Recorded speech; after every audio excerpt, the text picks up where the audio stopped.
জাহান্নামের 7টি দরজা আছে। আমরা সারা জীবনের 7টা জাহান্নাম না, 7টা জাহান্নামের দরজা আছে, নাম আছে।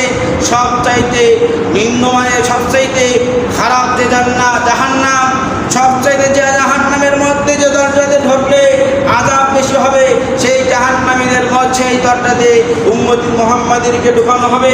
বিশ্বনবী যখন মিরাজে গেলেন, যখন জান্নাত জাহান্নাম যখন ভ্রমণ করলেন, ভ্রমণ করার পরে যখন 6টা জাহান্নামের যে দরজা প্রবেশ করলেন, 7 নম্বরে যখন আসলেন, তখন জিবরাইল আলাইহিস সালাম চুপ হয়ে গেলেন।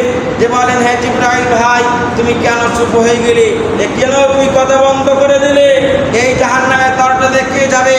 তখন আল্লাহ জিবরাইল আলাইহিস সালাম বলে, হে আল্লাহর নবী, হে রাসূল সাল্লাল্লাহু আলাইহি সাল্লাম, এই সেই দরজা যে দরজা দিয়ে তোমার উম্মতি মুহাম্মাদীরা এই দরজাতে প্রবেশ করবে। তখন বিশ্বনবী বেহুশ হয়ে গেলেন।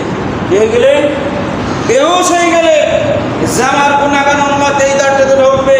যে জাহান্নামের ভয়ে 7টা যে দরজা আছে, ওই জাহান্নামের মানুষরা ভয়তে থরথর করে কাঁপতে থাকে। সেই জাহান্নামের মধ্যে আমাদেরকে রাখা হবে। আমরা তো একটিবারের জন্য চিন্তা ভাবনা করি না যে জাহান্নামটা কি, যে জাহান্নামের আগুনটা কি, জাহান্নামের যে পানি আমাদেরকে খাওয়ানো হবে, যে পানি আমাদেরকে, যে গলিত পানি, ফুটান্ত পানি খাওয়ানো হবে। সূরা ওয়াকিয়ার মধ্যে আসছে, ওই পানিতে যখন খাওয়ানো হবে, তখন পেটে যখন গাল দিয়ে দেবো, পেটের নাড়ি ভুড়ি তখন আমাদের পেছনের রাস্তাতে বেরিয়ে যাবে। এত গরম পানি খাওয়ানো হবে। যে ঠান্ডা খাওয়ানো হবে, যে ঠান্ডা কেউ মুখে দিতে পারবে না। একটু ওরা ভয় আমাদের বলেন, একটু ভয় হয় না আমাদের। এবং আল্লাহ বলেন, আবারও তো তোমরা দেখতে পাবে অবশ্যই নিজের চোখে। আল্লাহ বলেন, তোমরা অবশ্যই নিজের চোখে দেখতে পাবে জাহান্নামের আযাবগুলো।